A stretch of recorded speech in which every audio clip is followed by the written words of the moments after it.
Hey guys, today we're diving into the newest Miraculous World special. The Tokyo special has emotion, callbacks, and builds on the world. From Kagami's character arc to the return of the Supreme, and even the introduction of a new villain who's gonna play a big role in the upcoming spin-off series. But beyond all the action and spectacle, this special has a lot to say about love, confidence, and healing. So in this video, I'll be breaking down what this special reveals about Kagami and how the Miraculous World timeline is starting to connect. One of the most important takeaways from this special is Kagami's backstory and growth. More specifically, this episode focuses on her learning to be more open with her emotions. She's had a difficult relationship with her feelings for a long time.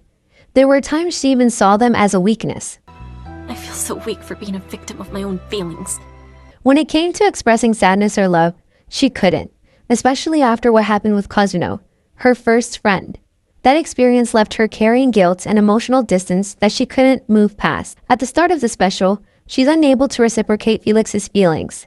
He tells her he loves her and that being far from her is hard, but she can't bring herself to respond the same way.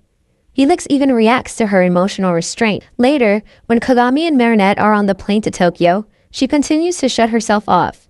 Marinette quickly realizes that Kagami isn't just reserved. There's something wrong. And there's a reason she finds it so hard to open up.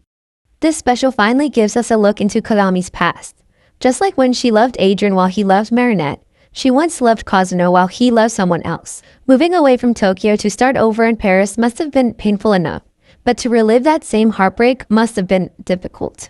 During her childhood, which is a lot like Adrian's, her mother forced her into isolation and controlled every aspect of her life through her ama. When Kagami was 14, she finally demanded freedom, but her mother made her fight for it, challenging her in a way that could have cost them both their lives.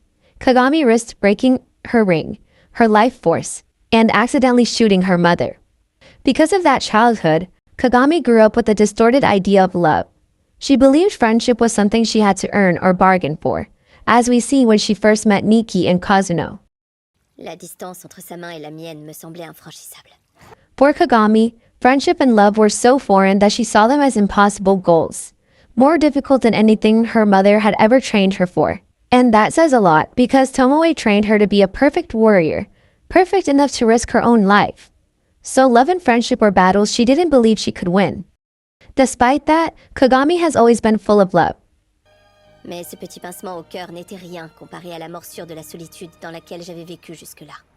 But her loneliness and bitterness ended up overshadowing it. She never told Kazuno how she truly felt, and ended up saying hurtful things she didn't mean. Really, those words weren't for him, they were for herself. She regretted getting so attached, because losing him hurt too much. Merci pour ces quelques pas avec toi, Kazuno. Even with the sadness and darkness inside of her, Kagami still appreciated Kazuno for the love he gave her and for teaching her how to love. Marinette was right. Kagami still manages to love people, even when it hurts. She loved Kazuno even though he loved someone else. And when she met Adrian and Marinette, she learned that things and people come and go.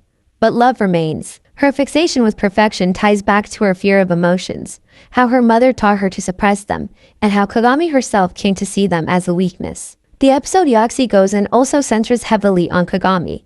In it, Tomoe mentions Kagami being betrayed by Adrian and other boys.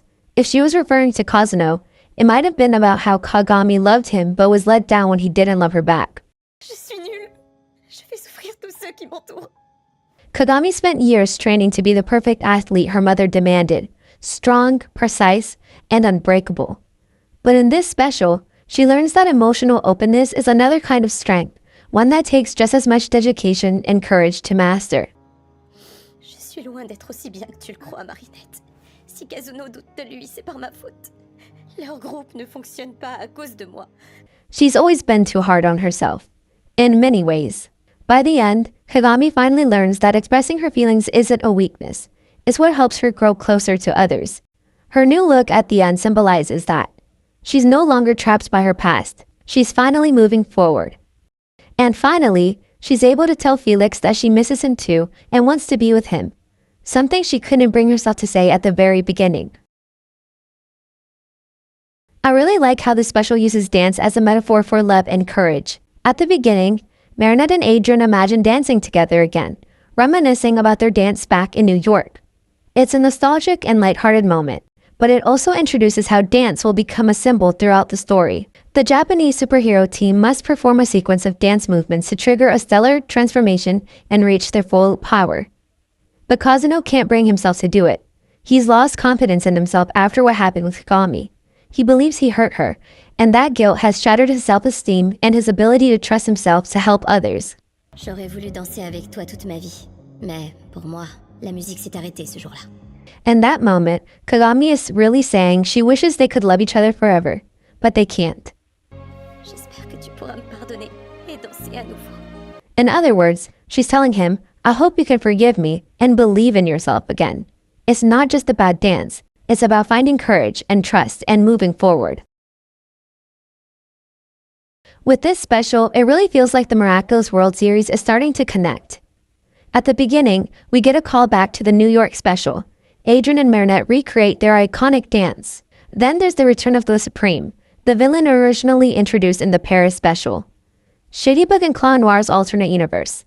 As it turns out, he also seems to have some kind of presence in Ladybug and Cat Noir's main universe. The Supreme mentions that he's seen Ladybug and Ryoko's work before, somewhere else. My first thought was that maybe, in this universe, he had once been defeated or weakened by the previous Guardians before Marinette took over. But since he specifically says he's seen Ladybug's work somewhere else, it feels like they might be even more connected, either from the other universe or from something Ladybug indirectly did to him. At the very end, we learned that while Marinette traveled to Tokyo, Adrien went on his own mission in New York, essentially teasing a second New York special. I'm sure that the mysterious figure reaching through the sky was the Supreme, since he's the only one who really fits that kind of otherworldly presence. But it's also possible that the villain Cat Noir and the American heroes face next could be an entirely new character. Before moving on, it's worth noting that New York and Shanghai had their own bit of continuity too. Cash appeared at the end of New York and ended up being the main villain of Shanghai. But at the same time, that connection didn't feel nearly as significant as what's being set up here. The villain in this special is especially important to pay attention to, since he's set up to be the main antagonist of the upcoming spin-off series based on this special. The villain is the Modeler, an alien from another world who's trying to escape this one by capturing the Stellar Matrix, the stones that grant the Stellar Force their powers. He's able to do this using powers granted to him by the Supreme, who looks like is trying to break into Ladybug and Cat Noir's universe. The Modeler's primary ability is to transform people into kaiju, or monsters, which he uses to spread chaos and weaken those protecting the Stellar Matrix. But there also seems to be another layer to his powers.